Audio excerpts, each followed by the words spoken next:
दोस्तों कभी ना कभी आप भी अपनी बाइक से जुड़ी समस्याओं को लेके बहुत परेशान जरूर हुए होंगे। अब ये परेशानी के पीछे का कारण क्या है? कारण दोस्तों छुपा हुआ है हमारे अंदर। अब वो कैसे, वो आपको एक्सप्लेन करता हूं। मान के चलिए कि मैं इस बाइक से करने वाला हूं एक 700-800 किलोमीटर लंबी राइड आने वाले 1-2 दिन में। तो मैं गया अपने नियरेस्ट सर्विस प्रोवाइडर के पास में, चाहे वो लोकल मैकेनिक है चाहे वो ऑथराइज सर्विस सेंटर है। अब मैंने वहां जाके उनसे बोला कि भैया एक बार मेरी बाइक चेक कर लीजिए आप, मेरे को एक लंबी राइड पे जाना है, कहीं इसमें कोई प्रॉब्लम तो नहीं है। तो वो बाइक चेक की मैकेनिक ने, उसने आगे मेरे से बोला कि भैया बाइक का इंजन ऑयल जो है वो इंजन ऑयल लेवल थोड़ा कम है, चेन पॉकेट खत्म हो गया है, डिस्पैड में से हल्की हल्की आवाज आ रही है, डिस्पैड्स जो है वो नियर अबाउट 70% बर्न हो चुके हैं। तो हम लोग क्या कहते हैं कि भैया ऐसा नहीं हो सकता कि हम ये काम मैं राइड पे से आके करवा लूं। या बहुत सारे जो सैलरीड पर्सन है वो बोलते हैं भैया ऐसा नहीं हो सकता कि जब मेरी सैलरी आ जाए तब मैं ये चीज करवा लूं। तो मैकेनिक भी क्या करेगा भाई, मैकेनिक भी एंड ऑफ द डे यही बोल देता है, क्योंकि उसे अपना ग्राहक खराब नहीं करना। वो यही बोल देता है कि ठीक है भैया चला लो, या फिर इंजन ऑयल डलवा लो, थोड़ा सा चेन को टाइट करवा लो, चेन में ग्रीस लगा दो और डिस्पैड को घिस के वापस से लगा दो। अब ये चीज करने के बाद जब हम अपनी बाइक को चलाते हैं तो वो छोटा एक्सपेंस बड़ा हो जाता है। जो चीज 1000-2000 रुपए में आज ठीक हो रही है, आज ठीक ना करवा के हम उस प्रॉब्लम को 1 महीने बाद जब रिजॉल्व करवाने जाते हैं, या तो उस कंडीशन में जब बाइक ब्रेक डाउन हो जाती है, या फिर 1 महीने बाद सिचुएशन ऐसी हो जाती है कि वो खर्चा 2000 की जगह 10,000 में बदल चुका होता है। तो इसके पीछे का मेन रीजन है हम लोगों ने अपने मैकेनिक्स को ओपिनियन लेस बना दिया है। उनका कोई ओपिनियन नहीं रहता। अभी वो बोलेगा भैया ये चीज खराब है, थोड़ी देर बाद वो बोल देगा जब आप बोलो मैं नहीं जा सकता तो कि ठीक है चला लो। हम लोग अपने मैकेनिक की, अपने सर्विस एडवाइजर की सुनते ही नहीं है। अब इस चीज के पीछे का कारण हम लोग तो हो गए, लेकिन एक जो सबसे इंपॉर्टेंट कारण है वो है मैकेनिक्स। क्योंकि इंडिया के अंदर बहुत सारे मैकेनिक्स ऐसे हैं, या मैं बोलूं ज्यादातर मैकेनिक्स ऐसे हैं जो कि ग्राहक की जेब से ज्यादा पैसा निकालने में लगे रहते हैं। इसीलिए बेहद जरूरी है एक सही सर्विस एडवाइजर चुनना या एक सही मैकेनिक चुनना। आप अपने एरिया में एक अच्छा मैकेनिक ढूंढ लीजिए एंड उसी से अपनी बाइक का सारा मेंटेनेंस करवाइए, तो हो सकता है आपको अच्छी सर्विसेज मिले। अन्यथा अगर आप मल्टीपल सर्विस प्रोवाइडर्स के पास जाएंगे, मल्टीपल मैकेनिक्स के पास जाएंगे, तो फिर आपके साथ स्कैम होते हैं।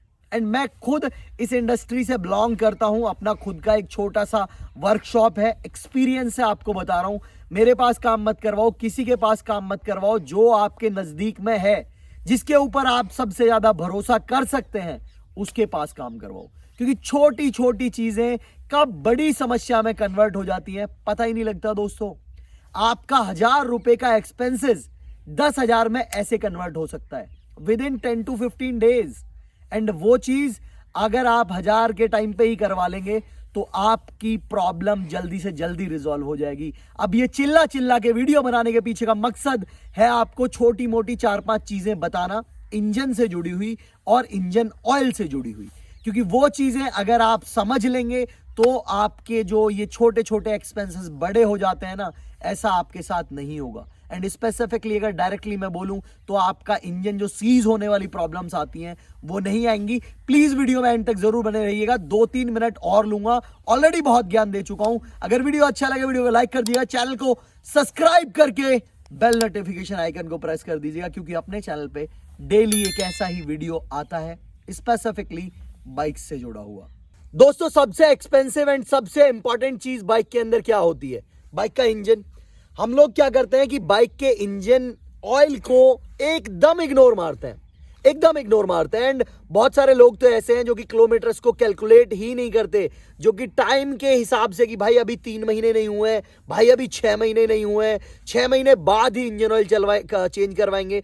बेशक से उनकी बाइक हो सकता है कि पिछले 6 महीने में 3000 किलोमीटर चली हो, इस 6 महीने में हो सकता है वो 6000 किलोमीटर चल गई हो, बट उन्हें किलोमीटर से कोई मतलब नहीं है। बहुत सारे लोगों के तो मीटर वायर ही टूटे रहते हैं। सो आपको इंजन ऑयल जो चेंज करवाना है वो किलोमीटर्स के बेसिस पे चेंज करवाना है, ना कि टाइम के बेसिस पे, क्योंकि टाइम में नहीं पता कितने किलोमीटर बाइक चल जाए। सो इंजन ऑयल के पीछे कभी लालच नहीं करना। जैसे ही आपका टेक्नीशियन बोले कि भैया आपका इंजन ऑयल खराब हो चुका है या इंजन ऑयल लेवल कम हो गया है, तुरंत से नया इंजन ऑयल डलवा दो। बहुत महंगा नहीं आता। अगर मैं स्पेसिफिकली हंटर की बात करूं तो हंटर में दोस्तों मैं अपनी बाइक के अंदर timely engine oil top up करता हूं, लेकिन टॉप अप तभी करता हूं जब मेरी बाइक 3000 से कम किलोमीटर चली हुई है। अगर 3000 से ज्यादा हो गई है और इंजन ऑयल लेवल कम हो रहा है तो मैं डायरेक्टली इंजन ऑयल चेंज करवा देता हूं। अब इसके पीछे का रीजन क्या है? रीजन है दोस्तों कि इंजन ऑयल एक ऑयल है, जैसे हमारा नॉर्मल ऑयल होता है जो हम घर पे यूज करते हैं खाना बनाने में, पकौड़े तलने में। सो वो चीज अगर बार बार एक ऑयल जिसे हम खाते हैं, जिसे हम खाने किचन में यूज करते हैं, अगर उसे बार बार हम गर्म करेंगे एंड बार बार वो ठंडा होगा तो उसके अंदर भी एसिडिक जो चीजें हैं वो पैदा हो जाती हैं, वो ऑयल भी खराब हो जाता है। तो सेम इंजन ऑयल के साथ में है यार, इसकी प्रॉपर्टीज थोड़ी ज्यादा हैं, इसके ल्यूब्रिकेशन पावर्स थोड़ी सी ज्यादा है, लेकिन इसका मतलब ये नहीं है कि अगर आपकी बाइक का इंजन ऑयल लेवल 2 से 3 बार कम हो गया है एंड आप उसे टॉप अप करवा करवा के चलाते रहें, क्योंकि इंजन ऑयल की लुब्रिकेशन पावर कम हो जाती है एंड अगर इंजन के अंदर लुब्रिकेशन प्रॉपर नहीं होगा तो आपकी बाइक का इंजन सीज हो सकता है। तो इंजन ऑयल के ऊपर लालच नहीं करना है। पहले ही बता रहा हूं 1800 ml इंजन ऑयल आता है इस बाइक के अंदर।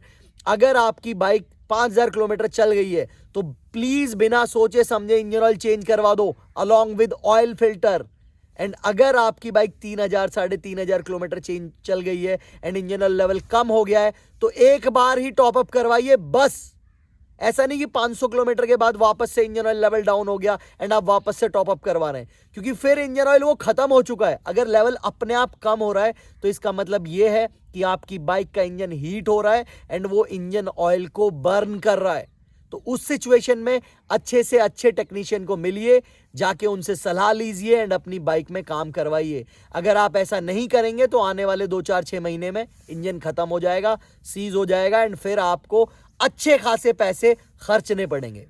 साथ ही ऐसी ही चीजें हैं दोस्तों चेन सेट के साथ में। अगर आपकी चेन सेट जो है उसके अंदर से आवाज आ रही है या फिर चेन सेट के अंदर टाइट करने की बिल्कुल भी गुंजाइश नहीं बची है, आपका chain set properly optimum situation पे टाइट है, जितना ज्यादा हो सकता है उतना, तो उस सिचुएशन में जल्द से जल्द अपनी बाइक के चेन सेट को चेंज करवा दीजिए, अन्यथा चेन टूट जाएगी, ब्रेकडाउन होगा एंड हो सकता है बैरिंग्स खराब हो सकते हैं एंड और भी मैकेनिकल चीजें हो सकती हैं। तो ये खर्चा जो आपका अभी चेन सेट का 1800-2000 का है, ये हो सकता है उस वक्त आपका 3000-4000 तक पहुंच जाए।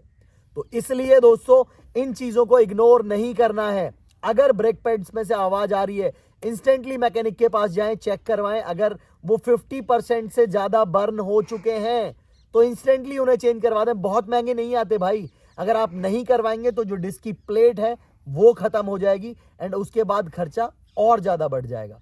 तो ये कुछ चीजें हैं दोस्तों हार्डवेयर से जुड़ी हुई जिनको आपको इग्नोर नहीं करना है। Specifically disc brakes, chain and bearings, साथ में the most important engine and engine oil level. ये चीजें अगर आप मेंटेन रखेंगे अपनी बाइक के ऊपर, पैसा लगाते रहेंगे तो बाइक लंबा चलेगी, आपको स्मूथ राइड मिलेगी एंड आपको परेशानियां नहीं होंगी यार। सबसे बड़ी चीज तो ये है।